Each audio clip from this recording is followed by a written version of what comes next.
kita bilang menonton sebuah video. Nah, untuk dianalisa itu tidak harus sebuah film, tapi bisa karya yang lain, bisa buku, bisa patung, drama dan sebagainya. Dan kemarin juga saya minta beberapa kalian untuk mengulas sebuah buku. Ada yang buku fiksi, ada yang buku non fiksi. Mungkin Bapak silakan maju Pak untuk mempresentasikan hasil analisa ketika membuat kupasan. Silakan.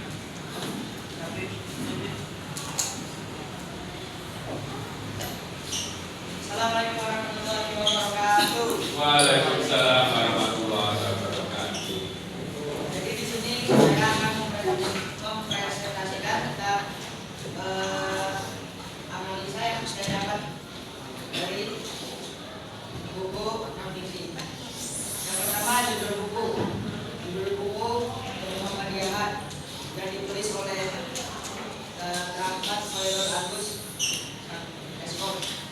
Terbit Wali Muhammadiyah Yogyakarta, lembar buku 50 halaman, beda buku non-fiksi dan tahun penerbit 2020.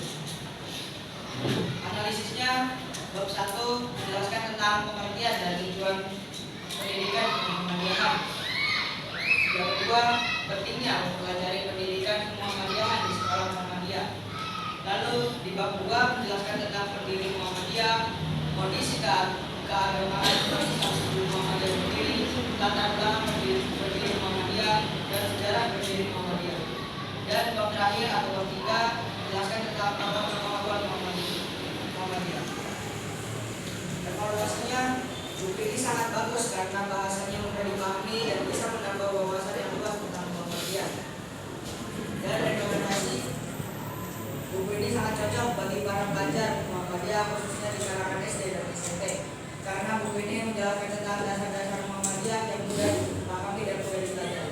Oke, kasih. Assalamualaikum warahmatullahi wabarakatuh. Waalaikumsalam warahmatullahi wabarakatuh. Itulah hasil ulasan dari temanmu terkait dengan buku non fiksi. Sekarang kita lanjutkan. Bagaimana sih kita mengulas tentang buku fiksi? Ada yang mau mengulas tentang buku fiksi? Silakan jadi maju, silakan. Kalau tadi buku non fiksi, urutannya identitas, kemudian ringkasan, kemudian analisis, evaluasi dan rekomendasi. Lalu sekarang ada buku fiksi seperti apa ya? Assalamualaikum warahmatullahi wabarakatuh. Waalaikumsalam. Karena nama saya dari Sarjana Dinasti, mungkin saya akan menjelaskan tentang analisa yang saya baca. Pertama adalah identitas buku. Judul bukunya adalah 86, penulis bukunya adalah Asatol Sato, dan penerbitnya adalah Blocker. Tebal bukunya sebanyak 397 halaman dan genre bukunya adalah fiksi. Tahun terbitnya adalah tahun 2024. Sinopsisnya adalah setiap harinya Republik Muhammadiyah menerima agresi dari musuh tempur dan mawak bernama Legion milik negara tetangga yaitu Kekaisaran. Namun Republik berhasil selamat dari tiap ancaman tanpa adanya korban jiwa berkat mesin tempur tanpa awak serupa yang sukses mereka kembangkan untuk menghalau serangan musuh. Ya, begitulah yang diinginkan saya tersebut. Faktanya, tak mungkin tidak ada korban jiwa dalam peperangan. Selain 85 distrik dalam Republik, ada sebuah distrik imajiner bernama distrik Jakarta, di mana pemuda-pemudi yang dilabeli sebagai ISIS terus bertarung yang malam sebagai awak dalam mesin tempur tanpa awak. Kisah pertarungan sengit dan memilukan sekali besar mereka berdua. Setelah itu, analisis.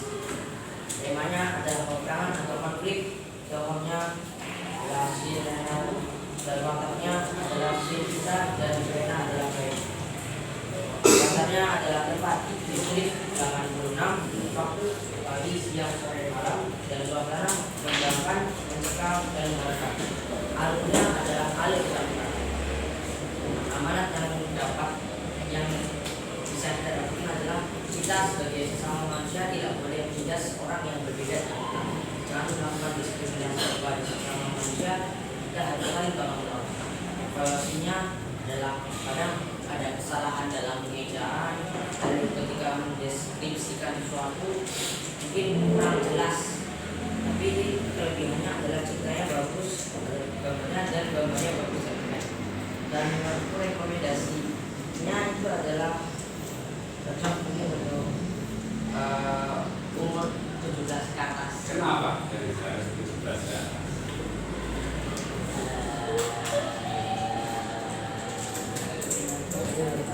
Sudah dewasa, sudah bergerak bagian yang kerja gitu ya.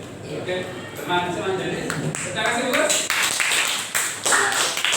Itulah yang namanya mengupas sebuah buku atau karya, dan tadi sudah ada dua jenis, buku fiksi dan buku non fiksi. Bagaimana cara mengupasnya sudah disampaikan oleh jenis hasilnya dan non fiksi. Sebenarnya bisa karya lain, patung misalnya, drama misalnya, kalau film ya ada, tapi identitasnya tentunya berbeda. Saya kira itu pembelajaran kali ini, dan insya Allah bisa bermanfaat bagi kita semuanya. Saya kira Assalamualaikum warahmatullahi wabarakatuh.